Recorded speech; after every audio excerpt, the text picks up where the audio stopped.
speak today, and I want to congratulate you on the creation of this extraordinary program, and just seeing that map of where everyone is zooming in from is very exciting.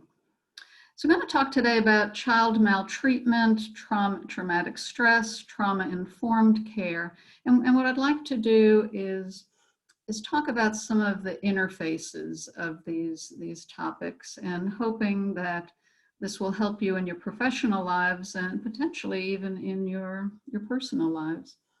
So I will pull up my slides.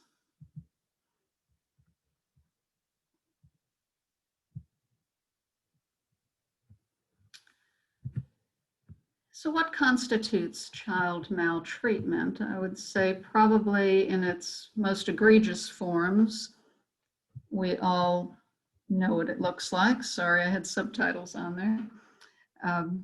In its egregious forms, we know what child maltreatment looks like, but there are so many other subtle forms of child maltreatment that it's smart and helpful, I think, to keep a broad perspective on what might constitute abuse and neglect.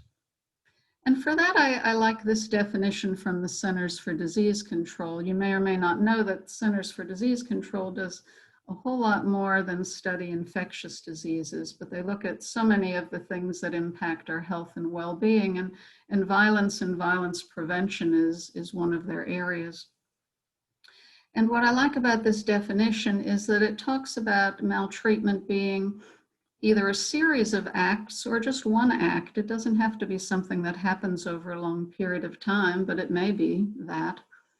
Maltreatment can be by commission or omission. It may be something that the parent or the caregiver does to the child, or it may be that the parent or caregiver is not protecting the child in a manner that they could and should. And this definition also talks about maltreatment resulting in harm, but not just harm that you can see, bruises and bleeding, but potential for harm or the threat of harm to a child. And so if you think of maltreatment in this way, I think we can broaden our scope of how to best help children and try and prevent maltreatment. But when you look at statistics for child maltreatment, we often have to rely on different definitions. And these are going to be the definitions that each state has for how they characterize physical abuse or sexual abuse. And there's a document pulled together by the Department of Health and Human Services each year called Child Maltreatment. And for this document, each state provides the numbers of cases of, for example, neglect, abuse, psychological maltreatment, emotional maltreatment, that they have proven to be true. These are cases that were referred in, evaluated, and found to be truly related to abuse or neglect. So it's really the low end of the spectrum, but even at that, we're talking about over 670,000 children in 2008 in the United States had proven child maltreatment. That's about 1 in 100. But that's probably just the tip of the iceberg, because when you look at other kinds of studies, for example, the ACEs study that I suspect many of you are familiar with, this is looking at adverse childhood experiences in over 7,000 adults. And it's a study from the 1990s that CDC was involved with along with Kaiser. But what they did was ask adults about their history as children. So they asked these adults, before you were 18 years of age, did you experience any of these things? And there was a whole long list of examples of physical abuse, emotional abuse, sexual abuse, and neglect. And when you look at these figures, you get a better sense, I think, a more honest sense of the extent of maltreatment in our country. 20% of people reported sexual contact before they were 18 years of age that was inappropriate. And of that, even 1 out of 4 women reported it.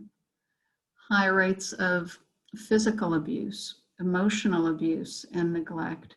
So really the amount of child maltreatment in this country is large. And I guess that's the first point I want to make.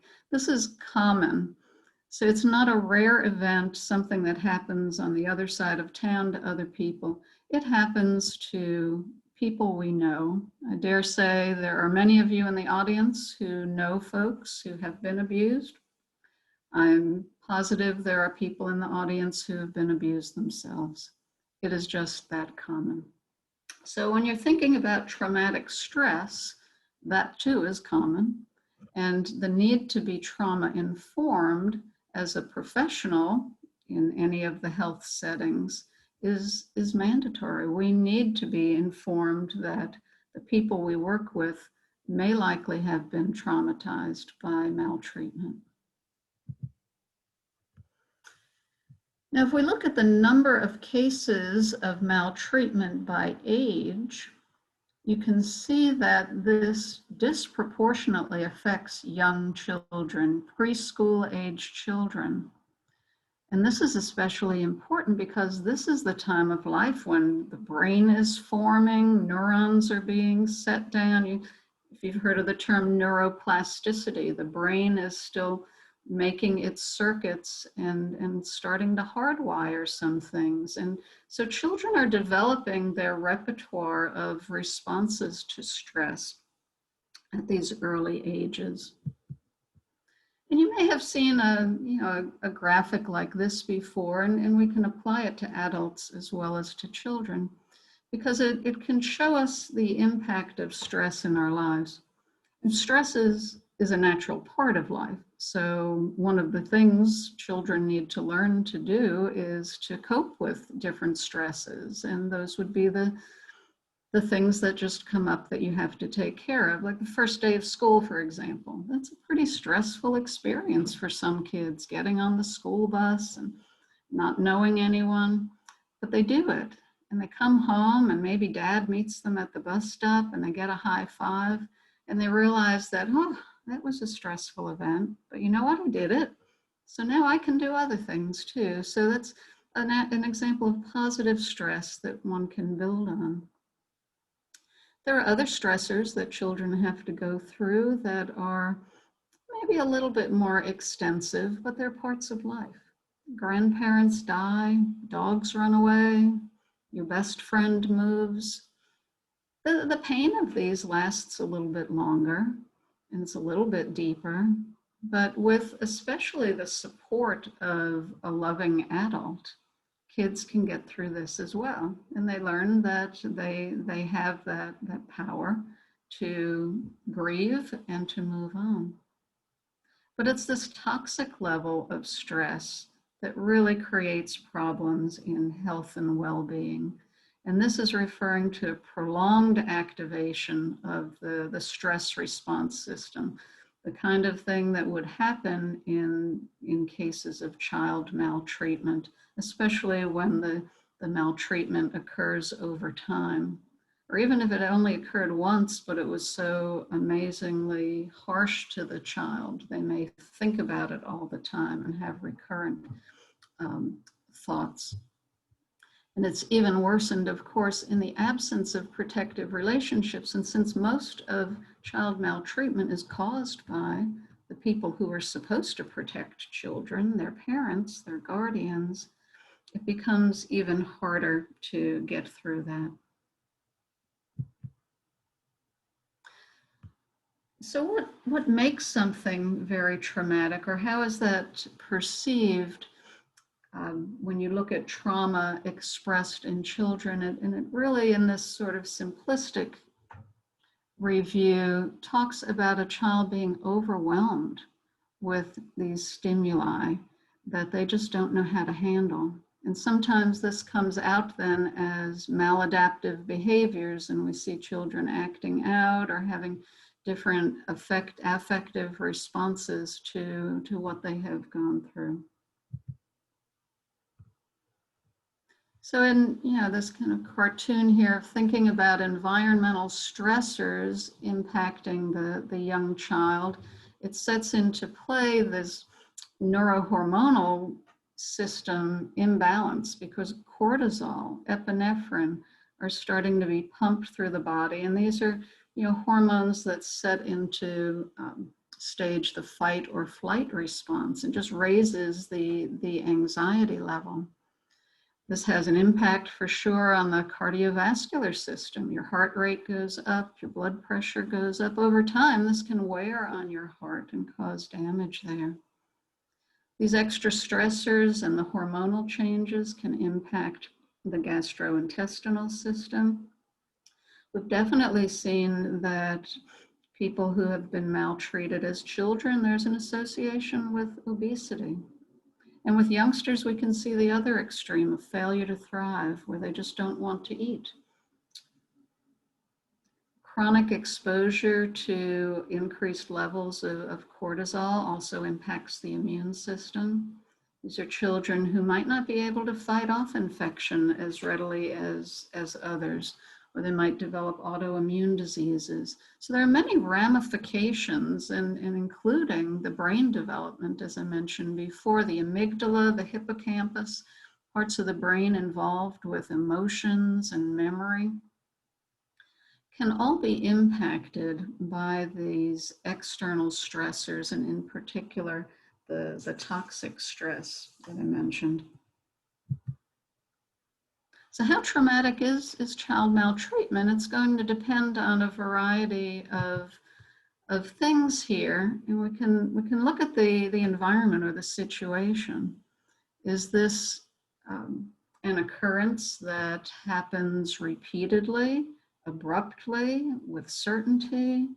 What's the type of maltreatment?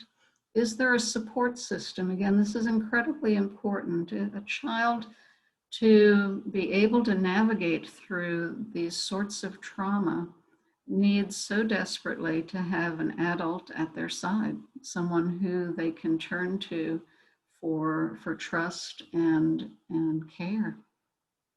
What's the relationship of the perpetrator in this situation? By nature of the definition of child maltreatment, it's almost always a caregiver or the parent. Sometimes it is not. Sometimes it's outside the home, though, in particular with sexual abuse. Although even with sexual abuse, the perpetrator is typically someone that the child knows. What does this do for the development of trust in the child when the person or a person that they think is supposed to be someone who is on their side is someone that abuses them? And then children come in all flavors, right? Their ability to respond to trauma, their resiliency, their ability to bounce back, their temperament. Some kids are more prone to depression, and others are a little lighter with things that happen to them that would push others down. Certainly the age of the child makes a difference as well, right? If it's a 3-year-old, and let's say someone touches them in the genital area, and we as adults are going to perceive this as sexual abuse.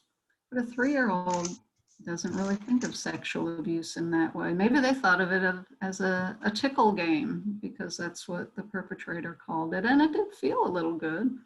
Or maybe they got an ice cream cone in return for allowing the perpetrator to touch them. Or maybe it did hurt and they didn't like it. But their interpretation of what the act was is going to be different. So there is a lot of variability in how children will respond to maltreatment. So what should you do if you suspect abuse, either in your professional situation or in your personal life? Well, I would hope, as both a professional and as a community member who is trauma informed, that you would just get down to the level of the child and see if you can help them out. And there are some things that you can do and some things that you shouldn't do. And these are some tips that I'd like to share with you. So if a child comes to you and says something, or you notice something about them that makes you think that perhaps there's maltreatment going on, first thing to do is try and create a safe space for them. Maybe pull them aside a little bit, talk quietly. Very important. As you're trying to find out what's going on, ask open-ended questions. Well, tell me what's the matter? What happened? Oh, okay. Can you tell me more about that? You do not want to be asking very pointed questions at this time. You don't want to be asking yes/no questions. How many times did something happen? Did it happen here or there? So many children, when they're in an anxious situation, may just try and answer you to please you. They'll try and think through, well, what should I say that's going to sound right, or make this person calm down. Just get the basic facts. We don't need to find out on the face of it exactly all that happened. If a child comes to you and you have a concern for abuse, you just need to see if it rises to the level of a reasonable suspicion, in which case you report it on to police or DFACS or to a supervisor in your work, perhaps. This is an appropriate time to reassure the child that they're not in trouble, and I'm going to try and help you out. What you want to stay away from is blaming or shaming the child. Well, that sounds like common sense to you and me. But I can't tell you the number of times I've heard of parents who, when their child tells them that something has been happening to them, will get angry. Why didn't you tell me this was going on? Or how can you say that about your grandfather? You know he loves you. He would never do something like that. So it's a time to really check our emotions and just be accepting, and again, asking for those open-ended questions. Don't assume the child perceives abuse the way you do or I do. Like I said, with the 3-year-old and the sexual touch, they may not be aware of it. You don't want to denigrate the abuser. The child may still love the abuser, but not like the action. They still like their grandmother. They still like their aunt, but they don't like what they do to them. You don't want to lose the child's good faith in you by putting down someone who they think is still okay. What about the 12-year-old girl who's in love with her 19-year-old coach? To start blaming that coach in front of the young girl is just going to get her to turn off. So hear out what they have to say. Keep judgments to yourselves. Don't make promises like, I'm going to take care of this for you. You're never going to have to go through this again. I'll make sure you're safe. We can't always come through on those kinds of promises, but you can promise to do everything you can to help out the child. Some of us are mandated reporters. In my state of Georgia, this is the list of mandated reporters, and it includes primarily professionals who come into contact with children during their day-to-day work, but it also includes volunteer organizations. So if you are a volunteer at your church or synagogue or mosque, or with the Boys and Girls Clubs, with Scouts, any relationship as a volunteer with children's organizations, you too are a mandated reporter. And what that means in Georgia, at least, and every state has its own mandated reporting law, and they're all pretty similar. If you have a reasonable suspicion of abuse, we are required to report that to the authorities. So we're going to do a little breakout for just 5 minutes, but I just want you to brainstorm a little bit and reflect on a scenario like this, which I don't think is too unusual. You volunteer at an after-school program, and you notice that 7-year-old Freddie, who normally is running around, is standing on the sidelines. So you go over to him, hey, Freddie, come join our circle. But when you get there, you see that there are some tears in his eyes. And he tells you, well, it hurts to sit down. My stepdad whooped me and I don't want to go home. So just talk a little bit about your initial thoughts here. What do you do? What do you not do? What would be appropriate next steps? So I'll see you back in 5 minutes.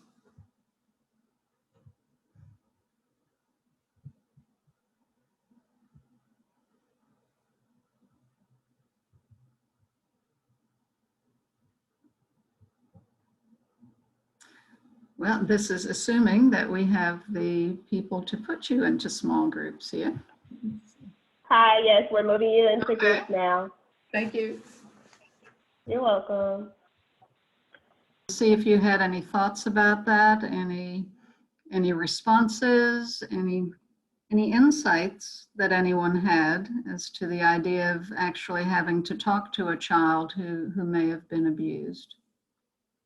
And you can just unmute yourself and talk out.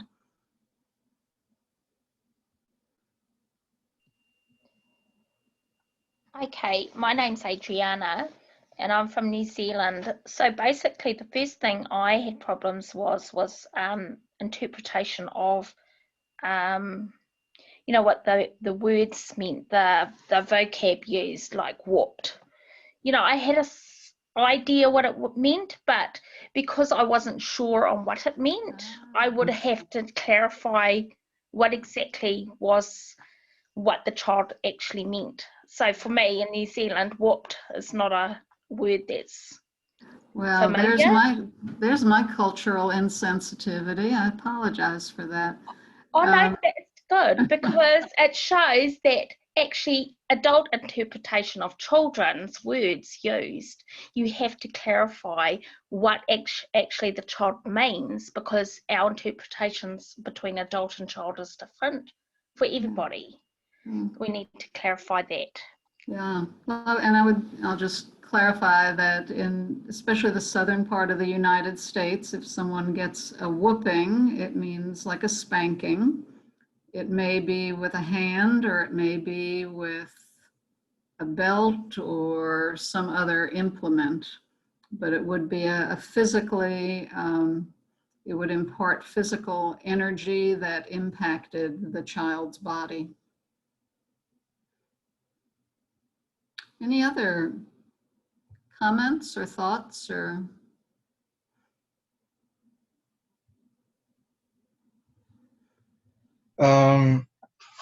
My name is Trevor Lee and I'm a counseling student at Georgia State. And I was a teacher before I went back to school. And from the scenario, it seemed like everybody was, playing on the field with the child just sitting on the side. And something that came into my mind was like how to talk to the student onto the side while also watching all of the children. So that's something that I feel like should be thought about, like how are you supervising all of the other children while they're playing and making sure they're safe, like while they're playing with each other, and also trying to look into this child that's obviously having a moment at the time. Yeah. Yeah, it's not always straightforward, either, is it? We have to balance our responsibilities, and one thing that is encouraged these days, certainly to minimize the opportunity for abuse, but it would also be helpful in this situation, is that you should never have just one person responsible for children. You should always have at least a backup around so that in case of either emergencies or suspicious situations or concerning situations, that one person could be available to slip away. I'm going to finish up with just a few more slides here regarding some organizations and programs that I would like you all to know about.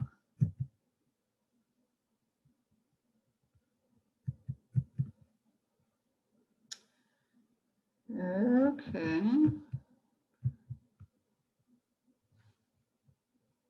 So my slides, oh, maybe this will do. Now they will advance. All right, I think it's important for you to know about child advocacy centers. This is at least a movement in the United States to help coordinate the investigation of child maltreatment and to provide optimum care. There are over 900 centers. They go through a rigid accreditation process. And in our advocacy center, we can provide medical care and assessment, counseling services. We interface with police and child protective services. And we can also provide forensic interviewing. And that's what this is a picture of, where a trained counselor can have the opportunity to talk with a child who has been maltreated in a very calm setting, and with a lot of time, up an hour, whatever is needed, to first build rapport, establish their developmental level, talk to them about body parts, talk to them about what happened to them, so that all of this can be documented in a legally defensible manner, and the child can get their story out once and for all. We don't want children to have to keep repeating their stories. So if they can tell it in this particular setting, then it is recorded and it can be used for legal purposes. On a one-to-one level, I would want you to know about trauma-focused cognitive behavioral therapy. This is an evidence-based treatment for children who have experienced trauma, and especially child maltreatment. And it's a series of sessions that helps the child start to take ownership of what happened to them, the feelings that occur with that, and to be able to move on with their lives. It's, in essence, it's kind of taking it from that toxic stress level, bringing it down to that tolerable stress level. They can't get rid of this trauma that has occurred to them, but they can learn to incorporate that and move on. So it's a wonderful treatment approach. And finally, I would like you to know about this program called Darkness to Light. It's a nonprofit organization that's devoted to teaching about child abuse prevention and early treatment as needed. The Stewards of Children program is specifically about child sexual abuse.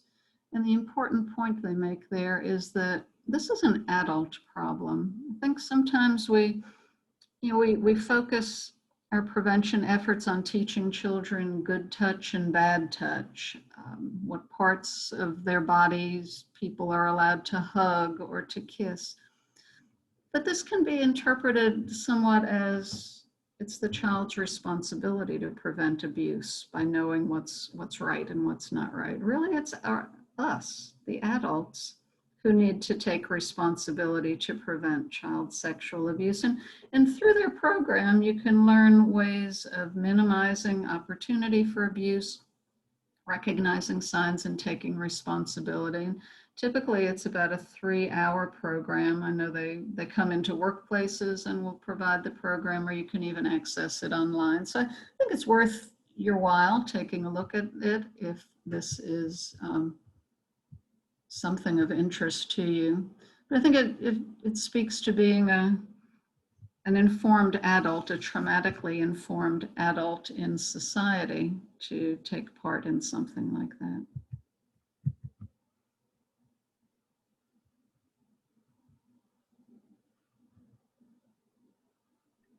Thank you so much, Dr. Fajman. We will all be moved back into the main room now. If you click leave room, make sure you click that you'll return, you're leaving the breakout room, not the meeting.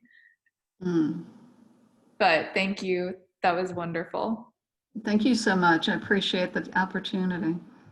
Thank you. Have a great rest of your day. You too.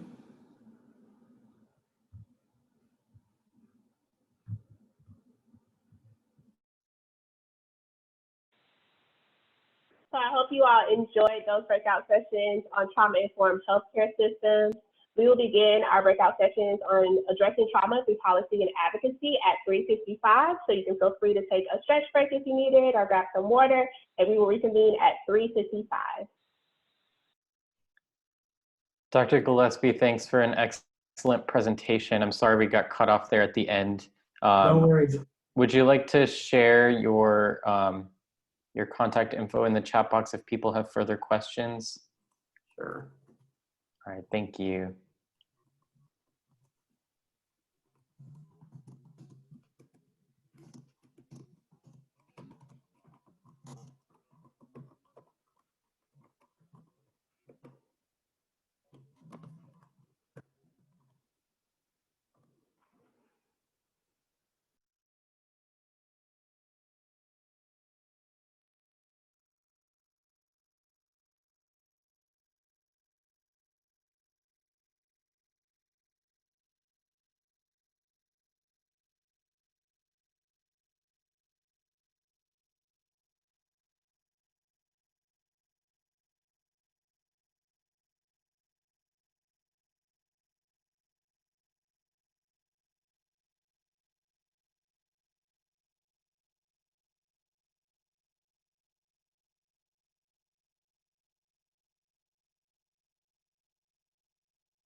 goes on in 3 minutes, but I can't really figure out how to get it back on.